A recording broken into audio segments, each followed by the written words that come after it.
جايب لكم النهارده ان شاء الله حاجه ما بيعملهاش غير المصريين. الحاجه دي ما بيعملهاش، هي دي اللي مصر فالحه فيها، قرص الطعميه. هي دي اللي احنا بنعملها. مصر ما بقيناش نعرف نعمل غير الطعميه.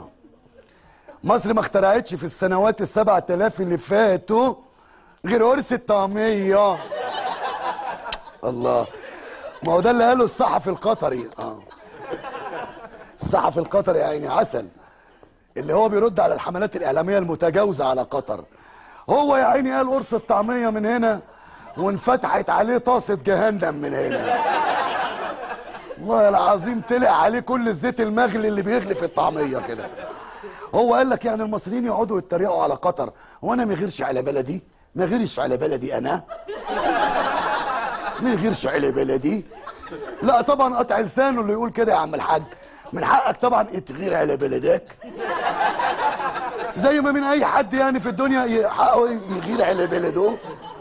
احنا ما بنزعلش يعني، من الاخر كده احنا كمصريين اي حد بيهزر معانا ما بنزعلش، بس انتوا استحملونا بقى والله، عشان احنا ما بنشيلش حاجه في نفسيتنا. احنا اللي جوانا بيطلع على طول، اللي جوانا بيطلع على طول. احنا مش عايزينكم انتوا اللي تزعلوا ولا تشيلوا في نفسيتكم خالص. الراجل الصحفي ده يعني ما كتبش مقاله للامانه يعني عشان يقول فيها الكلام ده. ده هو يا دوبك عمل تويترايه كده، تويته، تغريده، صوصه. هو بس قال مصر ما عملتش غير قرص الطعميه. ويا لهوي على العيال بتوع الفيسبوك دول، يا لهوي يتفت لكم بلاد، والله يتفت لكم بلاد. بعد 10 دقايق من التغريده اللي قالها طلع حوالي 10425 438 1939 نكته في 10 دقايق. يا ساتر يا رب، يا ساتر على المصريين دول. مسك هو بس قال قرص الطعميه، ومصر ما تنفعش غير تعمل قرص الطعميه، وكله بقى قال والله وقطر.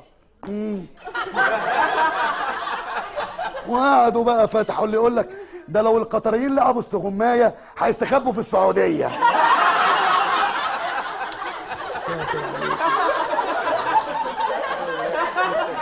واللي يقول لك واحد قطري مشي بسرعه شويه نسي يضرب فرامل لحقوه في البحرين.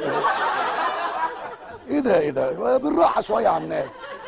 لو يقول لك لو مدرب كره قدم بيعاقب لعيب في قطر يخليه يلف قطر 3 مرات. ايه ده يا ساتر عليكم ويتفت لكم ده. ولا اللي قال لك النور لو قطع في قطر ممكن يشغلوها بحجرين طرش.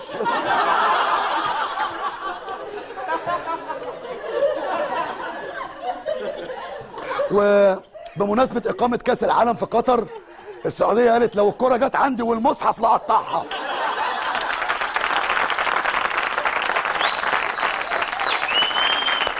يا ساتر عليكم. واللي يقول لك يا راجل ده قرص الطعمية عند التابع ولا الشبراوي أكبر من قطر.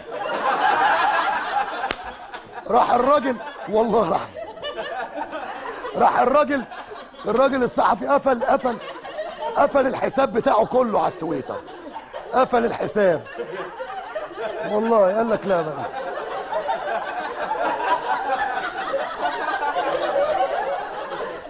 قفل الحساب وفتح محل طعميه.